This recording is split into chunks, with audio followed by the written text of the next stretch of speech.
Hello students, so let's start today's lecture. Today we are going to revise chapter number 8 of economics, that is public finance in India. अब public आम जनता in India मतलब देश की जनता, देश की public और finance, अब बीच में फाइनेंस आता है। तो फाइनेंस इसके पहले भी थोड़ा बहुत हमने पढ़ा था। वर्ड फाइनेंस जब जब इस दुनिया में आए तब तब क्या आता है? Management of money. क्या आता है? फाइनेंस मतलब ही क्या हो रहा है? Management of money. So public finance मतलब पब्लिक के पैसों का मैनेजमेंट इन इंडिया। क्या बोल गया? समझ में आ रहा है क्या? वंस अगेन,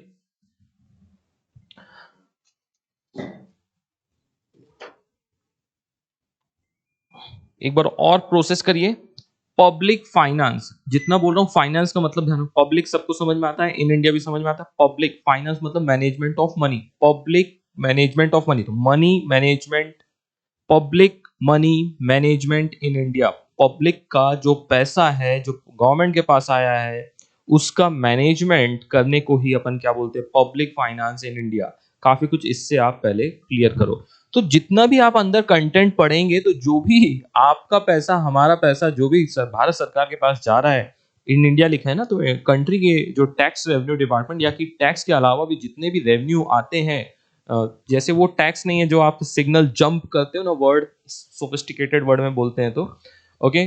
सो वहां पर जो आपको चार्जेस लगते हैं, जो आप पेनाल्टी पे करते हो, वो भी किसको जाता है? गवर्नमेंट ऑफ इंडिया को जाता है। तब उसको भी, जितना भी पैसा गवर्नमेंट के पास आता है, आपका पैसा है, आपने दिया है, तो उसका मैनेजमेंट पूरा का पूरा हम इस चैप्टर में पढ़ने वाले हैं। इसके अलावा इस चैप्टर के बाहर और कुछ भी नहीं रहेगा। Done. So public finance one of the old branch of economics. So सबसे पुरानी ब्रांच है। अल्टीमेटली इसी के कारण भी सब कुछ चालू हुआ है मैक्रो इकोनॉमिक्स में कि इसका मैनेजमेंट कैसे किया जाए। Highlights the rules and functions of the government in economy. सबसे पहले क्या है? रूल्स एंड फंक्शंस बताए जाएंगे कि गवर्नमेंट के क्या है इस पूरे टॉपिक में। अब वो स्टार्ट ही करता है किससे? कुछ फंक्शंस होते हैं गवर्नमेंट की, कुछ ऑब्लिगेटरी फंक्शंस होते हैं, कुछ ऑप्शनल फंक्शन होते हैं। एंड गवर्नमेंट कैसे करती है मैं बता देता हूँ। कुछ formal institution and informal institutions create करती है, created by the people in a specific region to perform various functions such as protection from external attacks, protection from private property of the people. So कहीं ना कहीं law and order चीजों को maintain करने के लिए ये सब जगह। प्रोटेक्शन ऑफ प्राइवेट प्रॉपर्टी मतलब हम, आपकी कोई फ्लैट है, कोई प्रॉपर्टी लैंड है, तो उसका प्रोटेक्शन। जनरेशन ऑफ एम्प्लॉयमेंट का भी काम करती है। Maintaining internal law and orders, provision for social needs like education, health, ये सब काम करती है through formal and informal institution form created by the public, उस रीजन की जो पब्लिक रहती है। ओके। सो मेन इंपॉर्टेंट क्या है, हम पूरे इस टॉपिक में क्या पढ़ रहे हैं? One of the old branches है which highlights the role and functions of the government in economy. So government का रोल एंड फंक्शन क्या है? ओके। सबसे पहला आता है ऑब्लिगेटरी फंक्शन, सेकंड आता है ऑप्शनल फंक्शन। ऑब्लिगेटरी फंक्शन के अंदर उनके ये किसी के थ्रू अपन फोर्सफुल, या कि ऐसा नहीं है, ऑब्लिगेटरी मतलब ये करना ही करना है और बाकी चीज की नहीं की चलेगा। तो क्या है उसमें से? Protection from external attacks, maintaining law and order, ये सब उनको करना ही पड़ेगा। ओके। पता चला कहीं बाहर से कोई अटैक्स हो रहे हैं, कोई क्या बोलते हैं अपन उसको, टेररिस्ट अटैक हो रहे हैं, तो उन सबको प्रोटेक्ट करना ऑब्लिगेशन है गवर्नमेंट का। ऑप्शनल फंक्शन में क्या आता है? आपके education, health service, social security, pension, other welfare measures, तो ये सब क्या आते हैं? ऑप्शनल फंक्शन में आते हैं। लेकिन डे बाय डे गवर्नमेंट पूरी की पूरी फोकस करती है कि ऑप्शनल फंक्शन जो ये है उसमें ज्यादा एक्सपेंडिचर किया जाए रेदर देन ऑब्लिगेटरी फंक्शन में। ऐसा नहीं है कि उसको इग्नोर किया जा रहा है, उसमें सफिशिएंट, लेकिन बट ऑप्शनल फंक्शंस के जो एजुकेशन एंड हेल्थ सर्विस है उसके एक्सपेंडिचर इंक्रीज कर रही है। अब जो मैंने थोड़ी देर पहले आपको बताया था पब्लिक फाइनेंस, तो to perform these two function of the government, that is obligatory and optional function, ध्यान आ रहा कौन से फंक्शन अभी जो हमने पढ़े? ये दो फंक्शन को एडिक्वेट एंड एफिशिएंटली ऑपरेट करने के लिए किसी भी गवर्नमेंट को क्या लगता है? अल्टीमेटली बताओ, किसी को भी लगेगा, पैसे लगेंगे, funds, and which can be receive from various sources. And sources आपको पता ही है कौन है? ओके। आम जनता और कंपनीज, फर्म्स, फैक्ट्रीज, यही सब है। The concept of public finance is a combination of two words. One is the public and other is finance. Public is a collectively individual living in a public public finance के दो word है, living with in a administrative territory, मतलब ऐसा नहीं है कि जो कहीं और ऐसी जगह है जहां पर कंट्री इंडिया का पूरे के पूरे राइट्स हैं, तो वहां के लोगों तक का जो है वो पब्लिक काउंट किया जाता है। In economics it is use significantly the government which represents the public, जिसको रिप्रेजेंट कर रही है। तो फाइनेंस मतलब क्या होता है, सेकंड इंपॉर्टेंट वर्ड आता है इनकम एंड एक्सपेंडिचर। क्या वर्ड आ रहा है, मैनेजमेंट में क्या आएगा, फाइनेंस मैनेजमेंट ऑफ मनी में इनकम एंड एक्सपेंडिचर, कितना कितना गवर्नमेंट ने फाइनेंस में एक्सपेंडिचर खर्च किया है, गवर्नमेंट का खर्च है, और कितना कितना उनकी इनकम है। ओके, सो ये दोनों चीजें आप इसमें लर्न करने वाले हो। नेक्स्ट आता है आपका डिफिनीशन है, कुछ हग ने बोला है डल्टन डल्टन के, देखो एक बार क्या लिखा हुआ है, economics public finance is one of those subjects which are on the borderline between the economics and politics. So ये बोलने का वो थोड़ा वो जज्बाती हो गए थे, इसलिए उन्होंने ऐसे स्टेटमेंट किए हैं। It is concerned with the income and expenditure of the public authorities. So ultimately क्या है, हर जगह बार बार income expenditure revenue and expenditure ये वर्ड्स इंटरचेंज होके हर जगह यूज होते रहेंगे। अब मेन इंपॉर्टेंट है, मैं जो आना चाहता हूं बार बार जल्दी से, चलो पहले ये पढ़ा देता हूं आपको फिर आते हैं। डिफरेंस पॉइंट है, जब ये बुक में दिया है, ये डिफरेंस ऑटोमेटिकली क्या हो जाता है आपके एग्जाम पॉइंट से काफी इंपॉर्टेंट हो जाता है। Public finance and private finance की डिफरेंस क्या है, पब्लिक फाइनेंस मतलब जो social advantage of the society के लिए किया जाता है मैक्सिमम, तो उसको बोलते हैं अपन पब्लिक फाइनेंस। एंड जो प्राइवेट फाइनेंस होता है वो प्राइवेट इंटरेस्ट के लिए होता है, आपके खुद के बेनिफिट के लिए होता है। सेकेंड है एक्सपेंडिचर गवर्नमेंट फर्स्ट डिटरमाइन, तो ये मैं जब आपको मैं काम करता हूं, ये मैंने आपको पहले चार्ट पढ़ा ही देता हूं, ये सबसे लास्ट चार्ट होगा 13, इससे लेकिन आपको एक आइडिया आएगा कि कहां कहां गवर्नमेंट एक्सपेंडिचर करती है। सबसे पहला है पब्लिक इकोनॉमिक्स चैप्टर, हेडिंग दिया है मैंने, इसमें आपके सारे कंटेंट आपके टेक्स्ट बुक में है, बट मैंने इसको एक रिसीट एंड एक्सपेंडिचर, या कि आप इनकम एंड एक्सपेंडिचर के अपने वर्ड सुना ना, तो कहां कहां गवर्नमेंट की इनकम होती है, कहां कहां एक्सपेंडिचर है, उसके बारे में देखते हैं। सबसे पहले अपन देखते हैं कि गवर्नमेंट सबसे पहले आपका एक्सपेंडिचर डिसाइड करती है किसी भी बजट में। कंपोनेंट्स ऑफ बजट एक फ्रेंच वर्ड है बजट, ज्यादा डिटेल में उसमें नहीं जाते, मेन आता है बजट आपका। तो बजटेड एक्सपेंडिचर मतलब आपको समझ में आ रहा है कि एस्टिमेटेड एक्सपेंडिचर के बारे में बात चल रही है कि क्या क्या करने वाले हैं। तो गवर्नमेंट सबसे पहले क्या करती है, एक्सपेंडिचर डिटरमाइन करती है कि कितना एक्सपेंडिचर इस साल नेक्स्ट अपकमिंग ईयर में होने वाला है, और उसका एक्सपेंडिचर स्टार्ट भी कर देती है, और धीरे धीरे पब्लिक से उसी साल से उसी एक्सपेंडिचर को फुलफिल करने के लिए रेवेन्यू जनरेट करती रहती है। ओके, लेकिन वो भी बजटेड रेवेन्यू रहता है। Got my point.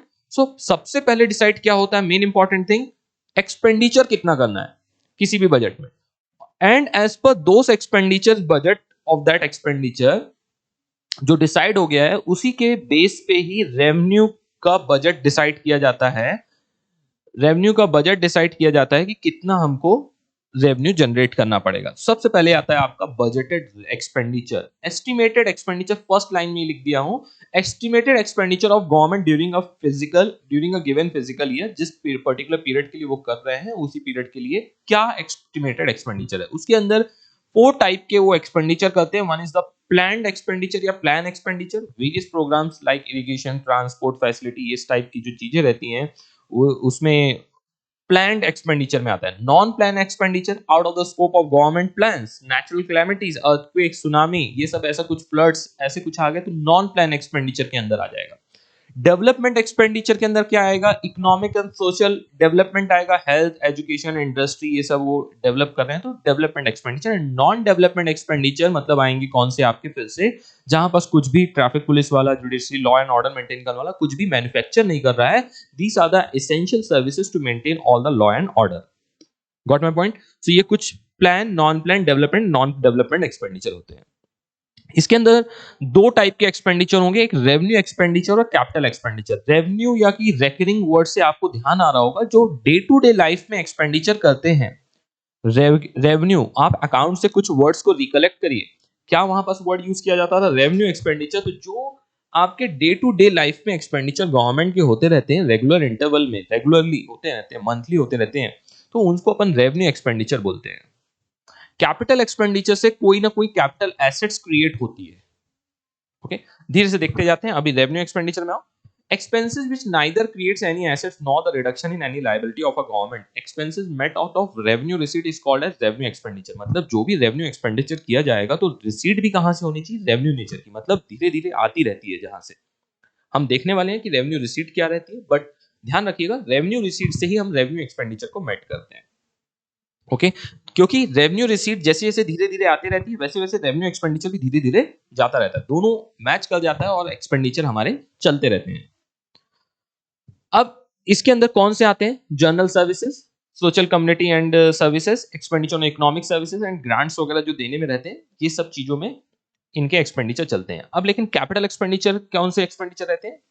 Which either creates an assets, कुछ आप परचेस कर लोगे, आप बिल्डिंग परचेस कर लीजिए, कोई इतनी बड़ी बिल्डिंग आपने परचेस करी, कंस्ट्रक्ट करा, तो इसको बोलेंगे क्रिएट्स एन एसेट्स, एक ऐसा एक्सपेंडिचर जिससे एसेट्स क्रिएट हो रहे हो, और cause any reduction in liabilities of government, या कि पहले बिल्डिंग आपने क्रिएट की थी और उसका अभी तक आपने पेमेंट नहीं किया, तो उसके पेमेंट करके हम क्या करेंगे?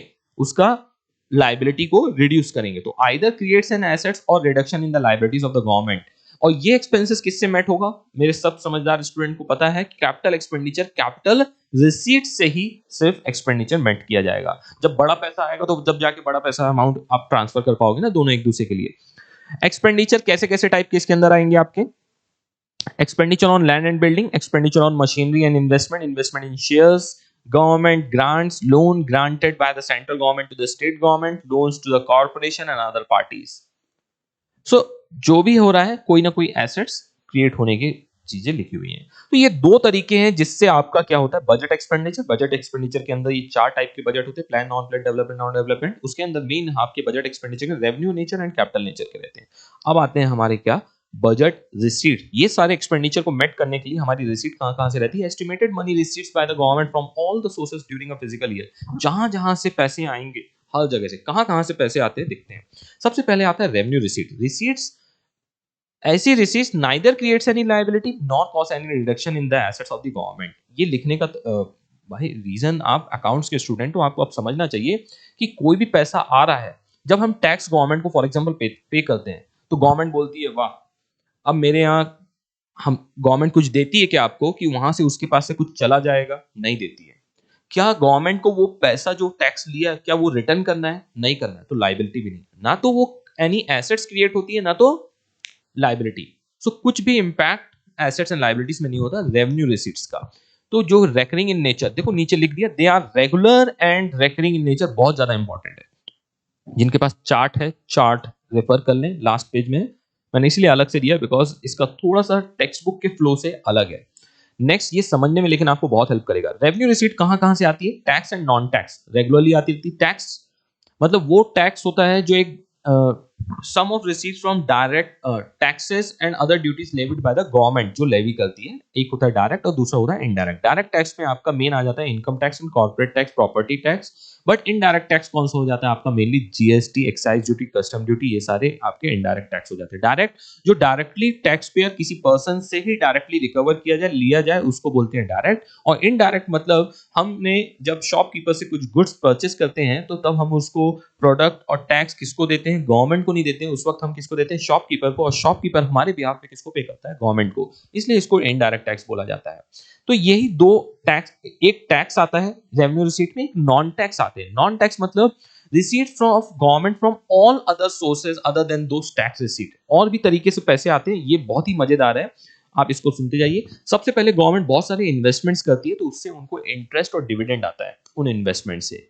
ओके, नेक्स्ट आता है फीस एंड लाइसेंस। तो charges imposed to cover the cost of recurring services provided like registration fee, vehicle registration करवाते हो या कि आप कोई लाइसेंस लेते हो, फूड लाइसेंस लेते हो, बहुत सारी ऐसी सर्विसेज रहती है जिसमें फी और लाइसेंस लेने के लिए आपको देना पड़ता है। भले वो नॉमिनल रहती है, लेकिन इतनी ह्यूज पॉपुलेशन है, इतना ह्यूज अमाउंट आ जाता है कि वो भी एक तरीका है।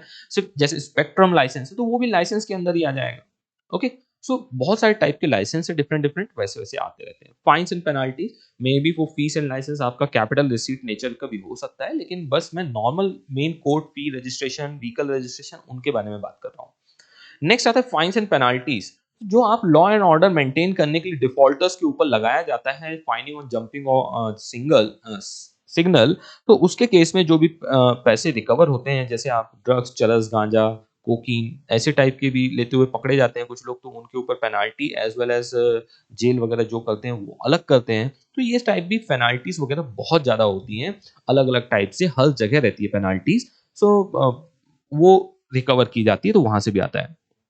गिफ्ट्स एंड ग्रांट्स, जैसे नेपाल में ऐसे कोई सुनामी आ गई या कि कुछ ऐसे प्रॉब्लम आ जाता है, तो डिफरेंट नेबर कंट्रीज जो रहती हैं, तो वो उनको हेल्प करती है financially as well as with products and other goods and services. So ऐसे केस में बाद में नेपाल भारत सरकार, मोदी जी बोलेंगे कि चलो नेपाल के प्राइम मिनिस्टर से, चलो अब हमको, अब आपका सारा सिचुएशन ठीक हो गया, पैसे वापस करो। ऐसा नहीं होता है। आपने जो गिफ्ट दे दिया, ग्रांट्स दे दिए दूसरे देश को, दे दिया तो दे दिया। तो receipts from international organisation, foreign government, individual companies voluntary gift to the government during natural calamities like earthquake, flood, tsunami, war के केस में भी जो पैसे आते हैं, वो सब भी गवर्नमेंट के लिए क्या है, एक टाइप का रेवेन्यू। रोज रोज होता है क्या, ये मतलब ये एक रेवेन्यू रिसीट के अंदर काउंट किया जाएगा। एक सबसे बढ़िया तरीका हो रहता है बेनामी प्रॉपर्टीज जो बोली जाती हैं, जिनको चीट्स बोला जाता है। यहाँ पास बहुत बढ़िया चीज है कि यदि कोई है, ऐसा इंसान है कि अ, मरते वक्त या तो गवर्नमेंट को सब कुछ ग्रांट गिफ्ट्स में दे के चला जाए, और दूसरा कुछ ना लिख के जाए, और उसके आगे पीछे कोई ना हो, और जबरदस्ती कोई भले कोई आने की कोशिश भी करे, तब भी गवर्नमेंट बोलती है कि ये आप इनके लीगल हायर नहीं हो, मतलब ऐसे प्रॉपर्टी जिसके ऊपर किसी ने राइट्स नहीं दिया है।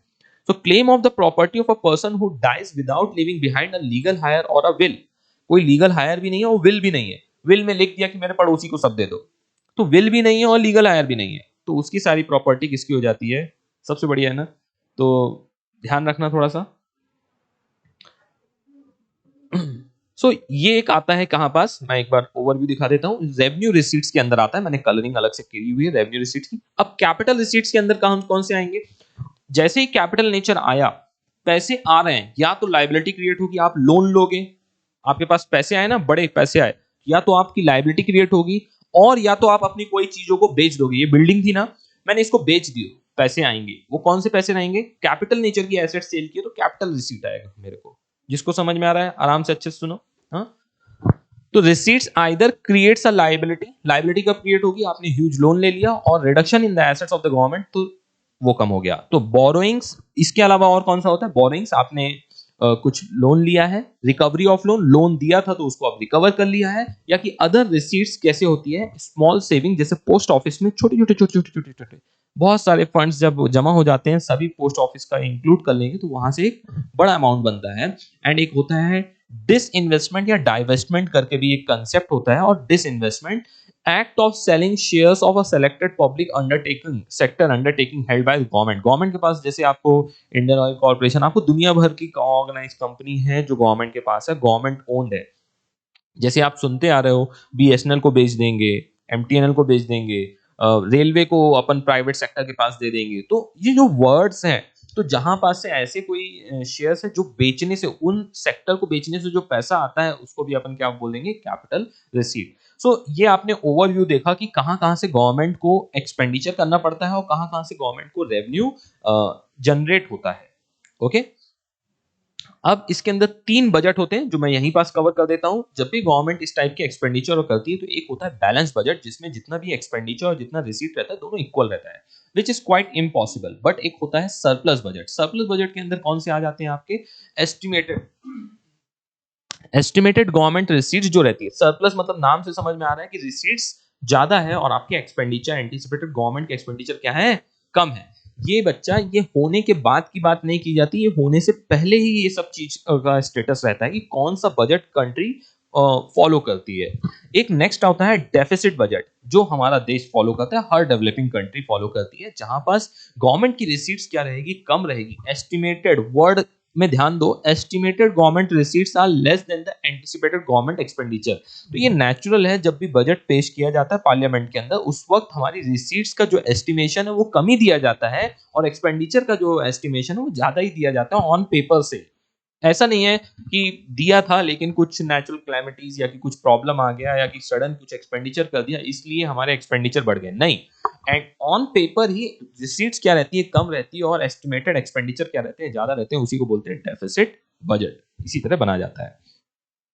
हर मॉडर्न इकोनॉमिक्स में Most budget are of this nature. Deficit budget increase the liability of the government and useful for removing the depression and unemployment को हटाने में मदद करता है। अब आपको आ गया है थोड़ा सा आइडिया कि आखिर इनमें क्या चल रहा है। तो अभी पब्लिक फाइनेंस में जब अब आप ये वर्ड पढ़ोगे तब आपको कोई कंफ्यूजन नहीं होगा। डिटर्मिनेशन नहीं नहीं काफी टर्म्स जब आप आगे नीचे पढ़ने वाले हो तो कोई भी कंफ्यूजन आपको होने वाला नहीं है। सो फर्स्ट आता है आपका सबसे पहले गवर्नमेंट फर्स्ट क्या डिटरमाइन करेगी कितने वॉल्यूम में एक्सपेंडिचर होना है। लेकिन जब प्राइवेट फाइनेंस होता है तो सबसे पहले प्राइवेट फाइनेंस देखता है कि कितना हमको इनकम होने वाली है, उसके अकॉर्डिंगली एक्सपेंडिचर हम आप और हम कैसे करते हैं। हम लोग कैसे करते हैं पहले अपनी इनकम एस्टिमेट करते हैं, अच्छा इतनी इतनी इनकम होगी, उसके अकॉर्डिंगली हम देखते हैं कि हमारा एक्सपेंडिचर कितना होगा। गवर्नमेंट के यहाँ क्या होता है पहले एक्सपेंडिचर देखते हैं कि यार इस साल हमको ये सब करना है, अब पैसे कैसे लाने हैं वो बात का बात है, वो बाद में देखा जाता है। इसके अंदर हाई डिग्री ऑफ क्रेडिट रहता है मार्केट के अंदर, क्योंकि वो सरकार है और यहाँ पास क्या रहता है इंडिविजुअल का लिमिटेड क्रेडिट रहता है प्राइवेट कंपनी या प्राइवेट फाइनेंस का। Right to print the currency, तो गवर्नमेंट के पास क्या रहता है आरबीआई के पास राइट्स हैं to print the notes currency, but private individual does not enjoy such rights. कल आप भी बैठ गए नोट प्रिंट करने, ऐसा नहीं चलेगा। Elasticity of finance, public finance is more elastic. आपसे भी पैसा मांग लेगा, आप भी जाके पब्लिक फाइनेंस को दे दोगे, मतलब गवर्नमेंट को पैसे दे देने वाले हो। ओके वो बहुत ज्यादा इलास्टिक है, सब जगह रेड मार के पैसे रिकवर किए जा सकते, बहुत इलास्टिक है। लेकिन आपका क्या है not much scope changes in the private finance. Private finance मतलब आप और हमारे फाइनेंस जो बिजनेसमैन के फाइनेंस है, प्राइवेट फाइनेंस में ज्यादा स्कोप नहीं रहता है मूवमेंट करने का।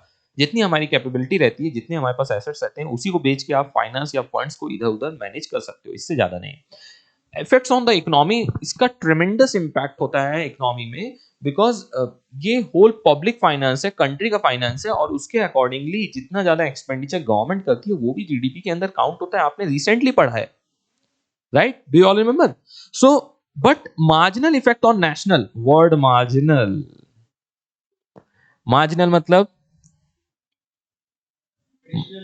Additional unit effect on national economy. Public finance छोड़ो, अभी प्राइवेट फाइनेंस जितना वो एक्सपेंडिचर करेगा, जितना वो प्रोडक्शन करेगा, जितना वो मूवमेंट करेगा अपने बिजनेस में, उतना प्रोपोर्शनेटली मार्जिनल इंपैक्ट पड़ेगा किसमें, इकोनॉमी के डेवलपमेंट में। ठीक है, इसलिए यहां पास प्राइवेट फाइनेंस के ऐसा नहीं है कि मैं जो ये अभी कर रहा हूं उससे कोई इंपैक्ट नहीं पड़ने वाला, पड़ने वाला है। कैसे पड़ेगा, मार्जिनल इफेक्ट पड़ने वाला है। एक एडिशनल यूनिट जितना मैं इन्वेस्ट या पूरा फाइनेंस में ये मूवमेंट कर रहा हूं उतना इंपैक्ट पड़ेगा, लेकिन जो पब्लिक फाइनेंस रहता है उसका ट्रेमेंडस इंपैक्ट पड़ता है। कुछ स्ट्रक्चर बताने की कोशिश की है जो कि मैंने अभी आपको काफी कुछ सिमिलर दिखने लगेगा, लेकिन काफी ही कॉम्प्लिकेटेड दिख रहा है थोड़ा सा, तो एक बार अपन देखते हैं। पब्लिक एक्सपेंडिचर है, पब्लिक रेवेन्यू है, पब्लिक डेट है, physical policy and financial administration है। ये टोटल आप 5 चीजें देख रहे हो, इसी के अंदर हम सब चीजें अभी आगे देखने वाले हैं। सबसे पहला आता है पब्लिक एक्सपेंडिचर। इसके अंदर डिफरेंट डिफरेंट टाइप के एक्सपेंडिचर है, revenue expenditure, capital expenditure, development expenditure and non development expenditure. तो ये आपका प्लान नॉन प्लान से कंपेयर मत करना, काफी कुछ सेम है बट स्टिल।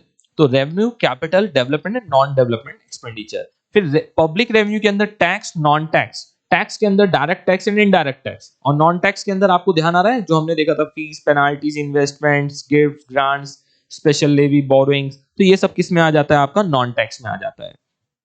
डेट में इंटरनल और एक्सटर्नल डेट मैंने बताया था, पब्लिक डेट जो आप लोन बोरोइंग्स करते हैं वहां पास था। फिजिकल पॉलिसी के बारे में public expenditure, public expenditure, public revenue and public debt, इन तीनों के बारे में इसके अंदर कवर करेगा। एंड फाइनेंशियल एडमिनिस्ट्रेशन के अंदर revenue and expenditure of debit policy, overall growth. तो ये सब इसके अंदर कवर हम करने वाले हैं। Sir let's start with the public expenditure. मेरा चार्ट किधर है तो आप वो भी देख लीजिए। ऐसा कुछ अभी तक हम पढ़ते हुए आए हैं, ये डिफरेंस हमने अभी पढ़ा था, डू यू ऑल रिमेंबर? इसके बाद हमने क्या देखा है, ये हमने इंट्रोडक्शन देखा है, functions of government, obligatory function, optional function, meaning and nature हमने देखा है, डिफिनीशन एक देख ली थी। ओके, इसके बाद हम पब्लिक एक्सपेंडिचर पढ़ने वाले हैं, पब्लिक एक्सपेंडिचर और उसके classification and reason for growth of public expenditure में इतना ज्यादा वो ग्रोथ क्यों कर रहे हैं। डन, सो आ जाओ जल्दी से। और दूसरा चार्ट भी मैं आपको दिखा देता हूं, ये कुछ ऐसा दिख रहा है जिसके अंदर types of budget, revenue and capital budget, public debt policy, ये सब चीजें रहती हैं। ठीक है, हम आएंगे धीरे धीरे, डोंट वरी। Let's start. चलो, स्टार्ट करते हैं पब्लिक एक्सपेंडिचर। तो सबसे पहले आता है पब्लिक एक्सपेंडिचर के अंदर इंकर्ड बाय पब्लिक अथॉरिटी। तो डेफिनेटली वो सेंट्रल, स्टेट या लोकल बॉडीज जो भी हैं, इन सबको अपन पब्लिक अथॉरिटी बोलते हैं। और ये तीनों में से कोई भी जो एक्सपेंडिचर करते हैं उनको बोलते हैं अपन public expenditure. And for promoting the economic and social welfare, तो यही सब चीजें इनकी चलती रहती हैं। ठीक है। सो पब्लिक एक्सपेंडिचर जो पब्लिक अथॉरिटी करे, till 20th century majority of government has adopted the policy of laissez faire. तो जिसके अंदर क्या था, functions of government are restricted to the obligatory function. वहां पास क्या कर देखते थे, ऑब्लिगेटरी फंक्शंस को बस ऑपरेट करने के लिए देखते थे। बट मॉडर्न गवर्नमेंट जो है not only perform the obligatory function, जो हम स्टार्टिंग में ऑप्शनल फंक्शन देख के आए हैं, जिसमें अपन promoting the social and economic development of the country, जिसके अंदर आपका क्या आ जाता है, hospital, college, schools, education sector, road, ये सब जो चीजें हैं पब्लिक के लिए, उसमें ज्यादा फोकस कर रही है। इसके बाद आता है आपका पब्लिक एक्सपेंडिचर क्लासिफिकेशन है। उसमें रेवेन्यू एक्सपेंडिचर जो डे टू डे एक्सपेंडिचर रहता है, कैपिटल एक्सपेंडिचर जो आपके progress and development of the country के लिए लगता है, वो कैपिटल एक्सपेंडिचर के लिए बोला है। डेवलपमेंट एक्सपेंडिचर जो प्रोडक्टिव इन नेचर रहते हैं, which results in employment, production, price stability, health, education, industry, उसके अंदर आता है। नॉन डेवलपमेंट एक्सपेंडिचर जो cost of war, administrative cost, law and order maintain करने के लिए, थोड़ा इस टाइप के जो एक्सपेंडिचर, वो नॉन डेवलपमेंट एक्सपेंडिचर के अंदर कवर होंगे। Reason of growth in public expenditure, definitely आपको भी समझ में आ रहा है कि हर कंट्री का अपना स्टैंडर्ड ऑफ लिविंग क्या करना है, इंप्रूव करना है। तो continuous growth in the public expenditure in a developed country like India, जो भी डेवलपिंग कंट्री है, उसमें पब्लिक एक्सपेंडिचर में बहुत ज्यादा इंक्रीज किया जा रहा है। इसीलिए इनका बजट भी क्या रहता है, डेफिसिट बजट रहता है, कि एक्सपेंडिचर ज्यादा से ज्यादा कर सके, तभी जाके इंफ्रास्ट्रक्चर फैसिलिटी से लेके हर चीजें इंक्रीज इंप्रूव होगी। So increase in the activities of the government. So over the period government की बहुत सारी डिफरेंट डिफरेंट एक्टिविटीज, योजनाएं जो डिफरेंट डिफरेंट आती रहती हैं, तो वो क्या हो रही है, इंक्रीज हो रही है। I mentioned earlier, modern government perform many functions of for the social and economic development of the country, like spread of education, public health, public work, public toilet मत बोल देना, public recreation, social welfare scheme, जो आपके घर आसपास park बनते हैं, swimming pools बनते हैं, जिम्स वगैरह बनाती है बहुत बार गवर्नमेंट। मैंने गवर्नमेंट बोला है तो सिर्फ आप मोदी सरकार को बस मत पकड़ा करिए, आप भी वैसे ही मत बनिए, ठीक है। तो हर चीज मोदी सरकार से नहीं पूछना है, आपकी सेंट्रल, स्टेट एंड लोकल तीनों गवर्नमेंट इसके अंदर कवर होती है। जो भी ये तीनों परफॉर्म कर रही है, अल्टीमेटली ये तीनों क्या है, गवर्नमेंट है, ये मत भूलना। ओके। सो उसके अंदर न्यू फंक्शंस को अपन कंटिन्यूअसली नए नए लेते जा रहे हैं, और ओल्ड फंक्शंस जो थे उसको एफिशिएंटली परफॉर्म कर रहे हैं। रैपिड इंक्रीज इन पॉपुलेशन, जैसे जैसे पॉपुलेशन इंक्रीज होगी कंट्री के अंदर, वैसे वैसे डेफिनेटली क्या होगा, पब्लिक के एक्सपेंडिचर भी क्या होंगे, बढ़ते ही चले जाएंगे।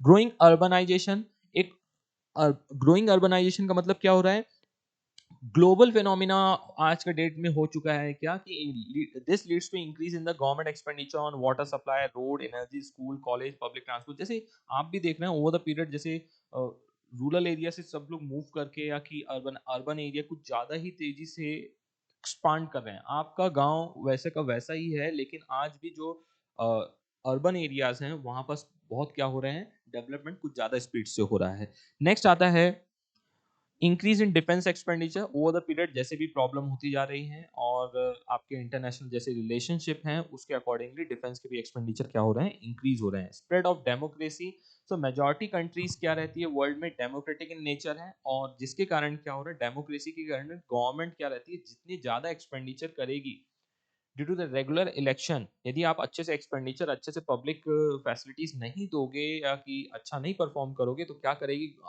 नेक्स्ट इलेक्शन में आपको पब्लिक हटा देगी। इसलिए due to the democracy election regular होते रहते हैं, जिसके कारण क्या होता है, एक्सपेंडिचर भी थोड़ा सा ज्यादा होता है। इन्फ्लेशन के कारण भी ये सब चीजें ऐसे लगती है कि गुड्स एंड सर्विसेज जो मार्केट से खरीद रही है, कौन, खुद गवर्नमेंट, तो उसको क्या मिल रहा है, वो हायर प्राइस में मिल रहा है। तो increasing cost, due to the increasing cost and all, तो पब्लिक एक्सपेंडिचर जो चीज पहले कम प्राइस में वो हेल्प कर पाती थी, या सोशल सर्विस प्रोवाइड कर पाती थी गवर्नमेंट, लेकिन अब वो ज्यादा प्राइस में कर रहा है। इंडस्ट्रियल डेवलपमेंट क्या होता है, increase in the increase in the production, employment, overall growth in the economy. ये सब करने के लिए इंडस्ट्रियल डेवलपमेंट के कारण भी क्या हो रहा है, ह्यूज एफर्ट्स लिए जा रहे हैं, different different program, schemes, grants government देती है ताकि आप कोल्ड स्टोरेज लगाओ, जितना भी प्राइस लगेगा उसका 50% हम आपको रिफंड दे देंगे। तो ये सब क्या है? ग्रांट दे देंगे, क्या है ये सब? इंडस्ट्रियल डेवलपमेंट है। आप एसईजेड जोन में लगाओ, आपको electricity free, building free, land free, ये फ्री वो फ्री। तो ये सब क्या चल रहा है? इंडस्ट्रियल डेवलपमेंट के लिए, साथ में रूरल एरिया डेवलपमेंट के लिए भी। डिजास्टर मैनेजमेंट में भी बहुत ज्यादा हर साल आप देखते हो कहीं ना कहीं अर्थक्वेक, फ्लड, साइक्लोन, ये सब चीजें एक बार सोशल सोशल अनरेस्ट कहीं ना कहीं आ ही जाता, तोड़ फोड़ ये सब कर देते हैं, खराब कर देते हैं। तो उन सबको भी मैनेज करने के लिए total expenditure over the period क्या हो रहा है? इंक्रीज हो जा रहा है। So modern governments are working for the welfare state. Welfare state का मतलब क्या हो जाता है यहाँ पास? वेलफेयर स्टेट का मतलब क्या हो जाता है कि जो भी गवर्नमेंट की एक्टिविटीज है आज की डेट में, वो वेलफेयर ऑफ द सोसाइटी के लिए कर रही है। There is a continuous increase in the public expenditure, that's why. Okay, अब पब्लिक की रेवेन्यू के बारे में बात आते हैं, ध्यान आ रहा है? अभी हमने पब्लिक एक्सपेंडिचर और उसके अपन ने क्या देखे, आपके reason for growth in public expenditure. इस क्वेश्चन को, reason for growth in public expenditure को ऐसे मार्क कर लेना कि एग्जाम में अभी वो आ चुका है। अब आप कितने अच्छे से पढ़ के जाने वाले हो उसके ऊपर डिपेंड करता है। पब्लिक रेवेन्यू, पब्लिक रेवेन्यू क्या होता है? टोटल कलेक्शन ऑफ इनकम, या कि aggregate collection of income with the government with various sources. अभी हम देख के आए, तो जहां जहां से सोर्सेज से जो भी पैसे आ रहे हैं उसको अपन क्या बोलते हैं? Public revenue. पब्लिक रेवेन्यू के अंदर tax and non tax revenue होता है। टैक्स रेवेन्यू हम किसको बोलते हैं? आइदर वो डायरेक्ट टैक्स क्या आता है, क्विट प्रो को लिख देना, जिसको आपको नहीं पता, समथिंग फॉर समथिंग। तो डेफिनेटली जब आप कोई टैक्स पे करते हो तो उसके अगेंस्ट में गवर्नमेंट आपको क्या देती है? कुछ ना कुछ स्पेशल बेनिफिट्स देती है, उसी को बोलते हैं क्विट प्रो को। Okay, something for something. जब आप टैक्स दोगे तो हम भी आपको क्या देंगे? रोड, रेलवे, ब्रिज, ओके, अच्छा पॉलिटिशियन। नेक्स्ट आता है हमारा, a tax possess following essential characteristics. कुछ उसके अंदर अहम खासियत होती है टैक्स के अंदर। एक होता है उसके अंदर सबसे पहला कि कंपलसरी कंट्रीब्यूशन है, आपसे पूछा नहीं जाएगा, आपको बताया जाएगा आपको टैक्स कंपलसरी पे करना है। मेजर सोर्सेज ऑफ रेवेन्यू रहता है गवर्नमेंट का, एंड नहीं पे करने पे गवर्नमेंट आपको पेनलाइज करेगी, पनिश्ड करेगी through either penalty as well as jail की फ्री हवा और खाना। टैक्स के अंदर to enable the government to incur expenses, definitely जब भी टैक्स पेयर टैक्स पे करेगा तो गवर्नमेंट के पास एक राइट्स और एक आ जाता है कि in common interest of the society के लिए खर्चे एक्सपेंसेस करना स्टार्ट करे। एंड डायरेक्ट उनको बेनिफिट, जो जैसा टैक्स दे रहा है, जैसे अंबानी ज्यादा टैक्स दे रहा है तो उनको ज्यादा बेनिफिट नहीं देंगे, ऐसा कुछ नहीं है।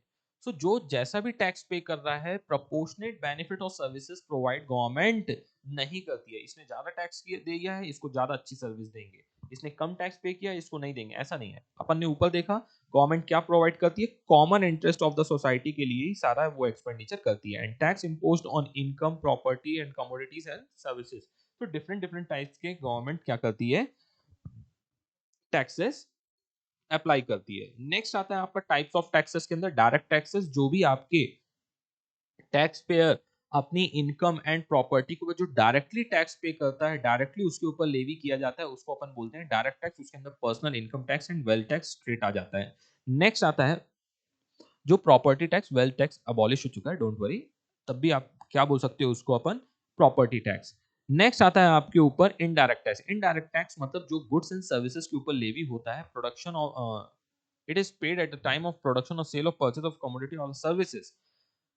So burden of indirect tax shifted from the taxpayer to the producer, taxpayer कौन? Producer to the other person। they वो indirectly किसी न किसी other person के ऊपर impact होता है। and impact and incidence of taxes are of different heads, वो अलग अलग चीजों में। तो जीएसटी एक इंडिया के अंदर काफी जो पॉपुलर है।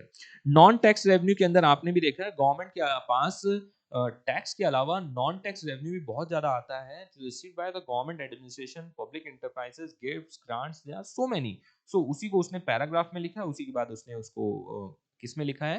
पॉइंट्स फॉर्म में लिखा है। सबसे पहले fee paid in return for certain specific services rendered by the government, like education fee, registration fee. भले आप 800 रुपीज पर ईयर की फीस देते हो, लेकिन कुछ ना कुछ फीस तो देते ही हो। व्हीकल का रजिस्ट्रेशन देते हो, बहुत सारी चीजों का रजिस्ट्रेशन धीरे धीरे गवर्नमेंट के पास करते हो, तो आप नॉमिनल फीस देते रहते हो। वो सारी फीस से आप आधार कार्ड बनाए होगे तो 50 रुपए दियोगे, पैन कार्ड के लिए 100 रुपए दियो, what ever it may be. So there are so many fees. Prices of public goods and services. So modern governments sell various types of commodities, services to the citizens. prices a payment made by the citizen to the government for the goods and services sold to them, for example railway fare, postal charges। आप जो भी courier वगैरह करते हो Indian post office से, सो उनसे भी government को पैसे आते हैं। स्पेशल असेसमेंट, स्पेशल असेसमेंट मतलब क्या होता है? Tax payer made the citizen of particular locality exchange for certain special facilities given to them is known as special assessment। Example, local bodies can levy special tax on resident of a particular area where extra special facility like road, energy, water supplies are provided। So different different locality में special assessment तरीके से, जैसे आप देखते हो बड़े बड़े जो फैक्ट्रीज रहते हैं तो उनके पास ही रिस्पॉन्सिबिलिटी रहती है कि इस एरिया की आपको रोड, एनर्जी आप ही को सप्लाई करना है, और वो प्रोवाइड भी करते हैं। वाटर सप्लाई की रिस्पॉन्सिबिलिटी सब उनकी हो जाती है। So payment made by the citizen of a particular locality in exchange of certain special facilities given to them। अब कौन सी स्पेशल उनको फैसिलिटी दी गई है वो नहीं बताया गया, उसको बोलते हैं स्पेशल असेसमेंट, वहां से भी आता है। फाइन्स एंड पेनाल्टीज तो आपको अच्छे से अभी बताया मैंने, वायलेट लॉज एंड ऑर्डर्स किया है कंट्री के अंदर का तो आपको फाइन्स भरना पड़ेगा। वो सब फाइन्स आपके किस में आ जाएंगे? गवर्नमेंट के नॉन टैक्स रेवेन्यू में आएंगे। Gift, grants and donation, government को जो भी आपके इंटरनेशनल या कि जो इंटरनेशनल ऑर्गेनाइजेशन है, वर्ल्ड बैंक है, कहीं से भी कोई भी गिफ्ट ग्रांट्स आ रहे हैं उनको अपन क्या बोलते हैं? वहां से भी। तो देखो यहाँ पास पढ़ लो, देखो क्या लिखा है, may also earn some income from gifts by the citizens. एक बाय द सिटीजन्स मिलता है एंड अदर्स मिलता है। Government may also receive from foreign government and foreign institutions for general और स्पेसिफिक पर्पस। मैं बताऊं क्या जनरल और स्पेसिफिक पर्पस? आप अपने देश में सिर्फ आप कोकीन, गांजा, चरस के प्रोडक्शन में आप रोक और इंस्पेक्शन करवाते हो, इसके लिए हम आपको इतना डोनेशन देंगे। ना करने के लिए काम भी आपको पैसा गवर्नमेंट को मिलता है। हाँ ये है, अब इसके ऊपर नहीं जाएंगे डिटेल में, बट इस तरह के भी पैसे काफी गवर्नमेंट्स को गिफ्ट एंड ग्रांट्स या डोनेशन के नाम पे आते हैं। Developing country like India, sources of revenue uncertain in nature. तो स्पेशल लेवीज के अंदर क्या आ जाएगा? This levied on the those commodities the consumption of which is harmful to the health and well-being of the citizens, like fines and penalties, the objective to not to earn income। ये सब क्यों लगाते हैं? not to earn but also discourage the consumption of harmful commodities। so special levy इन सब case में लगाया जाता है। तो वाइन, ओपियम, मेरे को इंटॉक्सिकेंट्स वगैरह जो रहते हैं उनके ऊपर लगाया जाता है। बोरोइंग्स कौन सी रहती हैं? borrow from the public in the form of deposits, bonds। it also gets loans from different government and organizations such as International Monetary Fund, World Bank। Okay तो यहां से भी पैसे लाए जा सकते हैं। तो this are the ways of non tax revenue of the government.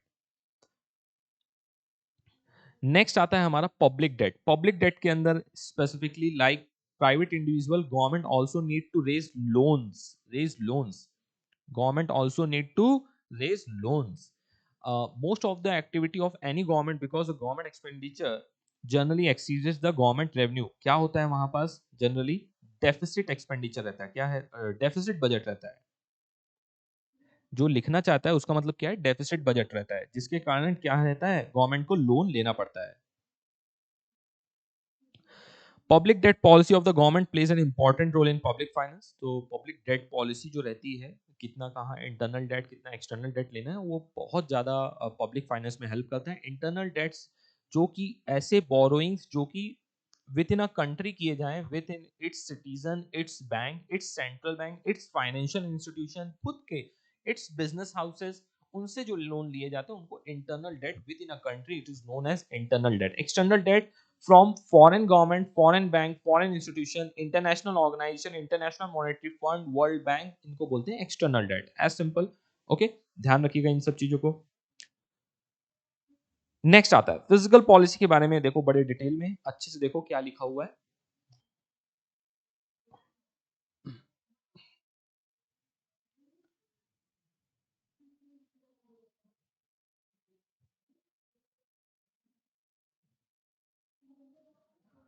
जो एक फिजिकल पॉलिसी एक पर्टिकुलर पीरियड की, ईयर की पॉलिसी रहती है, तो उसमें गवर्नमेंट प्रॉपरली एडजस्ट करती है spending levels, tax rates to monitor and influence the nation's economy।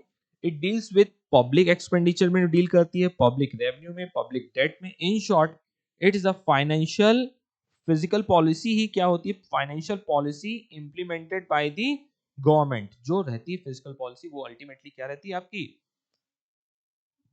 वो एक फाइनेंशियल पॉलिसी रहती है फॉर द एक अपकमिंग ईयर के लिए, तो वही उसी को फिजिकल पॉलिसी बोलते हैं। फाइनेंशियल एडमिनिस्ट्रेशन जो अभी तक वर्ड आ रहा था, finance, public finance in India, तो पब्लिक की जो फाइनेंस का मतलब पैसों का जो भी इनकम एंड एक्सपेंडिचर है, मैनेजमेंट है इन इंडिया के अंदर, उसी के बारे में चल रहा था। तो यहाँ पास अलग से उसने फाइनेंशियल एडमिनिस्ट्रेशन वर्ड इंक्लूड किया। This includes the preparation and implementation of government budgets, जो मैंने पूरा का पूरा आपको बजट बताया कि उसके अंदर revenue expenditure and receipts in revenue का पूरा के पूरे उसके recurring nature and capital nature दोनों बराबर से पूरा डिजाइन करके रखा जाता है। वो प्रॉपर बजट के अंदर किस एरिया में कौन सा और इन्वेस्टमेंट करना है, कितना एक्सपेंडिचर करना है, इन सब के बारे में उस बजट में लिखा रहता है। Along with overall growth of the economy के बारे में भी मेंशन रहता है। ओके, नेक्स्ट आता है गवर्नमेंट बजट। अब इस गवर्नमेंट बजट के लिए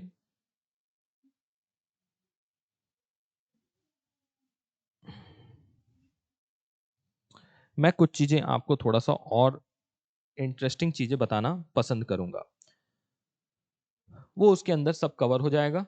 तो first thing, the first budget, Indian budget, was presented by Mr. James Wilson, February 1869. After Indian budget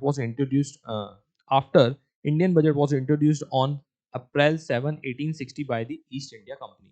तो फर्स्ट इंडियन बजट प्रेजेंट किसने किया था? मिस्टर जेम्स विल्सन ने। डेफिनेटली वो इंडियंस नहीं है। ऑन February 18, 1869 को प्रेजेंट किया था। Okay, and after Indian budget was first introduced, सबसे पहले किसी ने तो किया होगा, तब जाके ये पूरा लॉ एंड ऑर्डर बना था। उसके पहले बजट किसने इंट्रोड्यूस किया था? April 7, 1860 में ईस्ट इंडिया कंपनी ने सबसे पहला बजट पब्लिश किया। उसके बाद 1869 को प्रॉपरली जेम्स विल्सन ने कंट्री के अंदर का 1869 में बजट प्रेजेंट किया था। The first budget of independent India was presented by the finance minister R K, ये क्या है आपके, शुनमुखम चिट्टी। ऑन November 26, 1947 को उन्होंने सबसे पहला इंडिपेंडेंट इंडिया का बजट प्रेजेंट किया था। Till 1955 budget was printed only in English, 1955 the English language. However, from 1955-56 budget started printing in both Hindi and English language.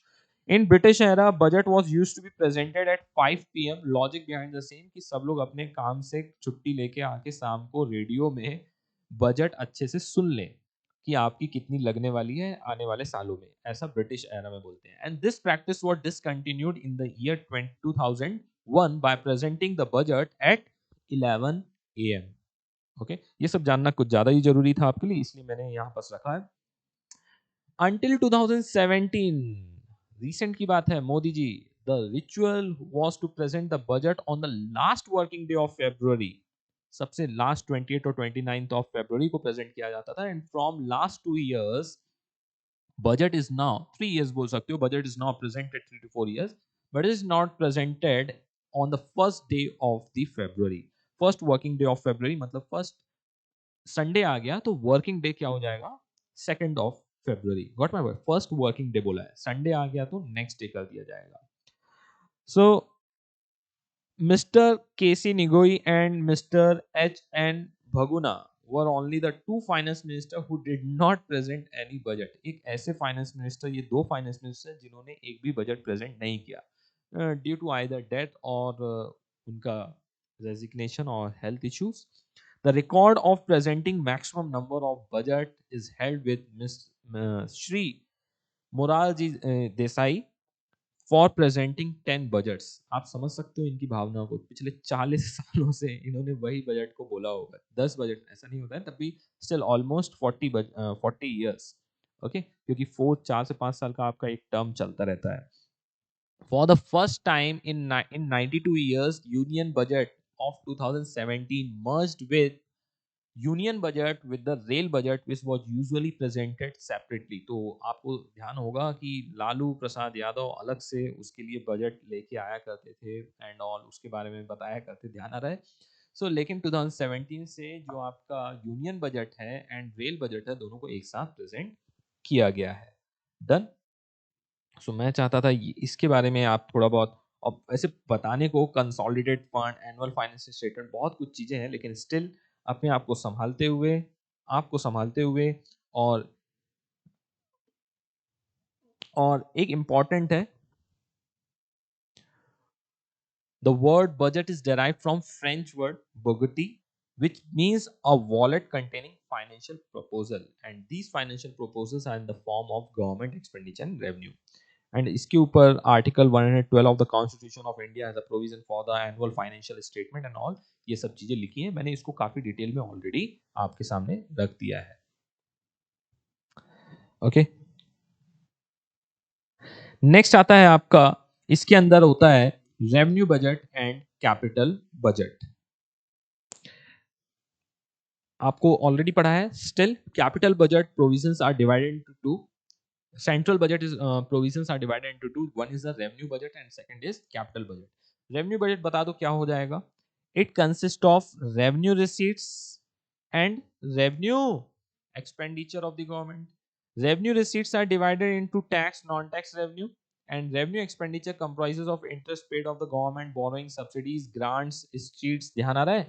तो ये दोनों को अब मिक्स करके बेचारा बता रहा है कि रेवेन्यू बजट क्या होता है। रेवेन्यू बजट से रेवेन्यू एक्सपेंडिचर किए जाते हैं, रेवेन्यू एक्सपेंडिचर को revenue budget, revenue receipt use करके किए जाते हैं। ध्यान आ रहा है? मैंने अभी एक चार्ट दिखाया था, chart number 13।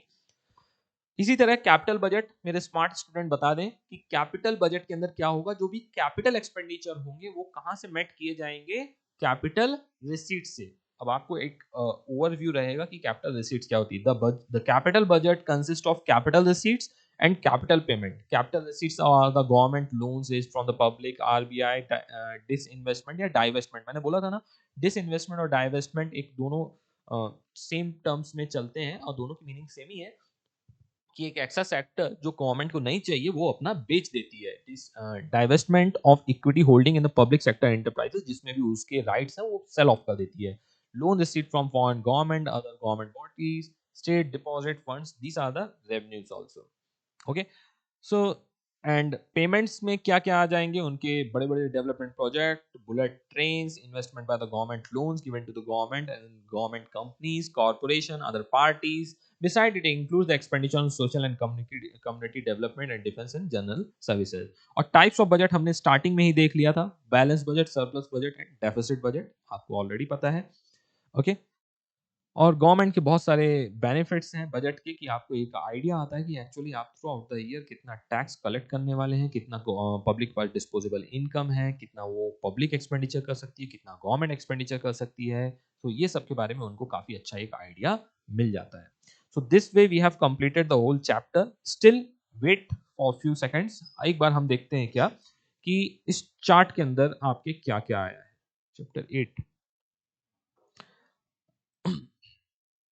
Classification, revenue, capital, development and non development. कुछ भी डिलीट है आप अपने अकॉर्डिंगली देखिए, बट हमने सब कुछ डिटेल में सब कवर किया है। जी, हमने उसके बाद पढ़ा reason for growth of public expenditure in India. फिर उसके बाद हमने हमारा आया क्या, पब्लिक रेवेन्यू। पब्लिक रेवेन्यू में source of public revenue, tax, non tax revenue के बारे में, टैक्स के अंदर direct tax, indirect tax, and non tax revenue के अंदर fees, special assessment, penalties, fines, grants, special levy, borrowing. Hope you all remember. Next हमने chart था जिसके अंदर पब्लिक फाइनेंस में थर्ड इंपॉर्टेंट पार्ट आया था, फाइनेंशियल एडमिनिस्ट्रेशन के नाम से आया था। फोर्थ आया है पब्लिक डेट। पब्लिक डेट के अंदर internal debt and external debt. Physical policy के बारे में बोला गया है। फाइनेंशियल एडमिनिस्ट्रेशन के अंदर हमारा आता है रेवेन्यू एंड कैपिटल बजट, जिसके अंदर आता है रेवेन्यू बजट के अंदर revenue receipt, revenue expenditure, capital budget जिसके अंदर capital receipt and capital payment के बारे में बोला गया है।